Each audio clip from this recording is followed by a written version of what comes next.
परीक्षित जी के भीतर जो सबसे पहला गुण है वो ये गुण है कि वे ब्राह्मणों की बहुत सेवा करते हैं।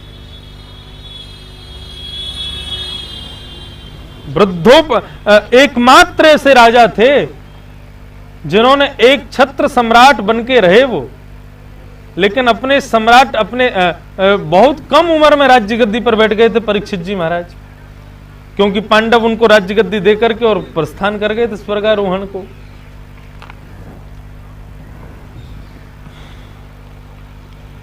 बाल अवस्था से संपूर्ण विश्व के राजपाट को संभालने में परीक्षित जी महाराज ने सबसे ज्यादा सहयोग लिया ब्राह्मणों का। ब्राह्मण जैसा निर्देशन करते थे परीक्षित जी वैसी क्रियाएं करते थे, और इसका बहुत बड़ा प्रभाव पड़ा श्री परीक्षित जी महाराज पर श्रवण भक्ति के आचार्य बनने में।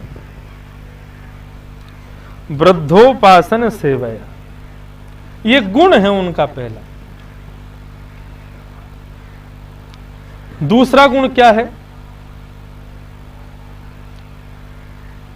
पतितों को भी अपनाना।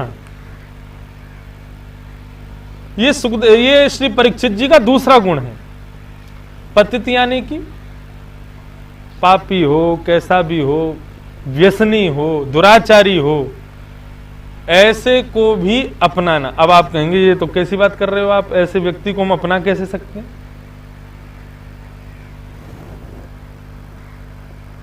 लेकिन यदि श्रवण भक्ति का आचार्य आपको बनना है, श्रवण भक्ति की श्रेष्ठता प्राप्त करनी है, तो आपको यह भी करना पड़ेगा।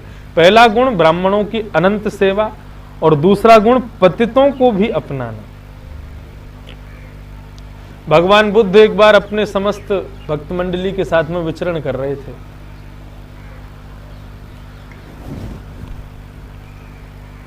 तो विचरण करते करते मार्ग में उन्होंने एक शराबी को पड़े हुए देखा।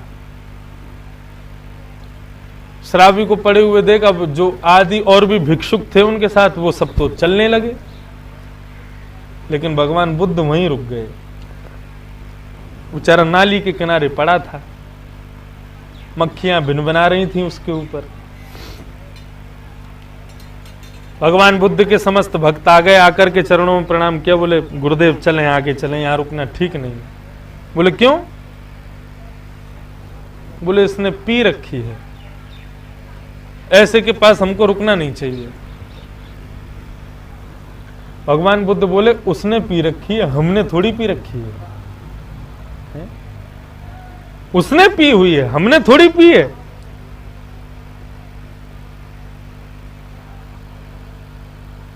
पतितानां पावनेभ्यो वैष्णवेभ्यो नमो नमः। वैष्णव कहते किसको हैं? जो पतितों को भी पवित्र करे उसको वैष्णव कहते हैं।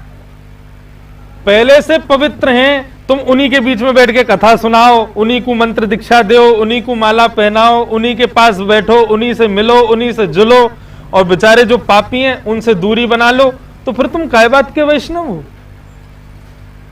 वैष्णव जन तो तेने कहिए जो पीर पराई जाने रे। वैष्णव का अर्थ क्या है?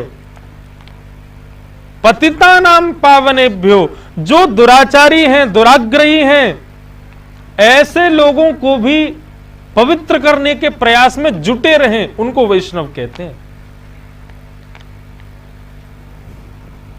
जमुनादास जी की कुटिया में हमने कई अंग्रेज लोगन को भी देखो यहां बैठ के खूब सेवा करें श्री जी की, है? वे कहा जाने श्री जी कौन, यमुना जी कौन, कैसे इनकी सेवा, कैसी पद्धति, और महाराज पूरा उर्दपुंड लगा करके बिल्कुल यहां बैठ के राग सेवा कर रहे हैं, दीप दान कर रहे हैं, भोजन करा रहे हैं। खुद नहीं कर रहे, वो खुद भी करें लेकिन दूसरे इनसे भी करवा रहे हैं। यही तो वैष्णव का धर्म है, पवित्रों से पवित्र कर्म करवाना। ये तो कोई भी कर लेगो, अपवित्र से पवित्र कर्म करवाना, ये वैष्णव का धर्म है। श्री परीक्षित जी महाराज का यह गुण है, जिन्होंने कलयुग में भी, कलयुग जैसे पापी में भी गुण देख लिया।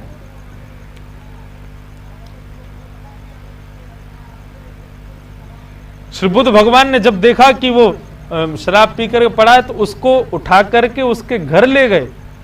घर ले जा करके उसको मां सुलाया और सब काम किए और बिल्कुल उसको व्यवस्थित करके आए। दूसरे दिन जब सब सुबह उठ करके उसने पूछा कि मैं घर कैसे आया, मैं तो कहीं और पड़ा था, तब उसको किसी ने बताया कि वो भिक्षुकों की टोली तुमको यहाँ छोड़ गई। तत्क्षण वैराग्य आ गया, जाकर के बुद्ध भगवान के दीक्षा ले ली, बुद्धम शरणम गच्छामि, वहीं रहने लगा। ये वैष्णव का धर्म है। वैष्णव कैसा होता है? हम भक्त हैं, वैष्णव हैं, वृंदावन में रहने वाला प्रत्येक व्यक्ति वैष्णव है। वैष्णव का काम कैसा? नींबू जैसा।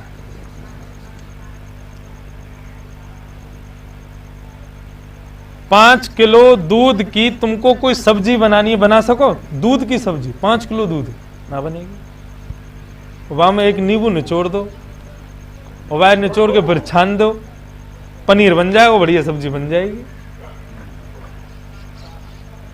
5 किलो दूध को भी अपने जैसा बनाने में सामर्थ्य रखता है नींबू। ये वैष्णव का गुण है। जो 5 आदमियों से भी मिले तो अपने गुण उनको प्रदान करे, अपनी भक्ति जैसी उनको सिखा दे। ये वैष्णव का धर्म है।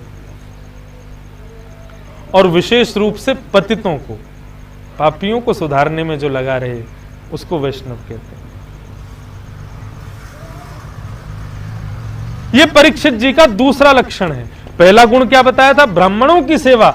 और दूसरा गुण बताया परीक्षित जी का कि वो पतितों की सेवा करते, पतितों को पावन बनाने का प्रयास करते हैं, वे सुधरें। कलयुग को चाहते तो श्री परीक्षित जी महाराज जिस समय कलयुग उनके सामने आया था उसी समय नष्ट कर सकते थे, लेकिन कलयुग को क्यों छोड़ दिया? कलिम जाना सुखाय च। कली में एक गुण है, वो श्री सुखदेव जी महाराज ने देख लिया, परीक्षित जी महाराज ने देख लिया। बोले कौन सा गुण है कलयुग में? बोले कलयुग का जो सबसे बड़ा गुण है वो गुण यही है, सतयुग त्रेता द्वापर में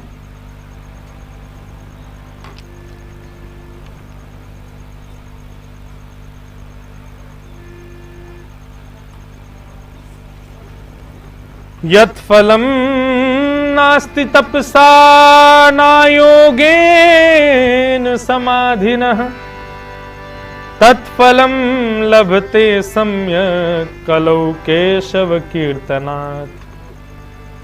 कलयुग का सबसे बड़ा गुण क्या है? यत् फलम नास्ति तपसा। जो फल आपको तपस्या से प्राप्त नहीं होगा, ना योगेन समाधिना, योग करके समाधि करके जो फल प्राप्त नहीं होगा, वो फल कलयुग में केवल और केवल हरिनाम संकीर्तन करने मात्र से प्राप्त हो जाता है। ये केवल कलयुग की एक विशेषता है।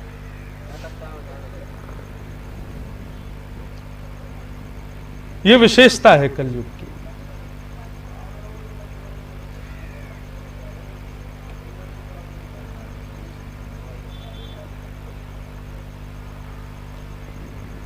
तो कलयुग का ये विशेष गुण है। और इसी गुण के कारण कलयुग अति श्रेष्ठ है। सतयुग त्रेता द्वापर के भक्तों की आप बात सुनो। प्रहलाद जी महाराज ने इतने भजन किए, इतनी भक्ति करी, इतने कष्ट सहे, इतना सब कुछ किया, तब जाकर के भगवान नृसिंह रूप में प्रकट हुए। थोड़ी देर दर्शन देने के बाद चले गए।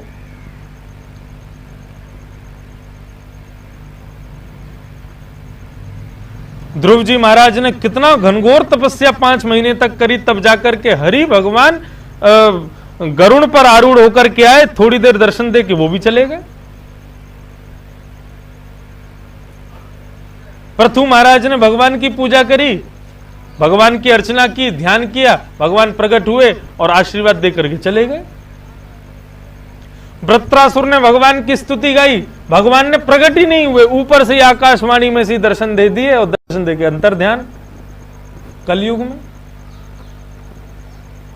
मीराबाई ने अपने संपूर्ण जीवन में कम से कम नहीं तो 2000 बार दर्शन किए होंगे, 2000 बार प्रकट कर दिए भगवान। सूरदास, कुंभनदास, रैदास, इन सब ने कितनी बार प्रकट किया भगवान को, कोई गिनती नहीं है उनकी। कौन सा युग श्रेष्ठ है? सतयुग, त्रेता, द्वापर श्रेष्ठ है कि ये कलयुग श्रेष्ठ है? ये कलयुग श्रेष्ठ है। सब्सक्राइब वाले लाल बटन को दबाएं और कमेंट में राधे राधे जरूर लिखें।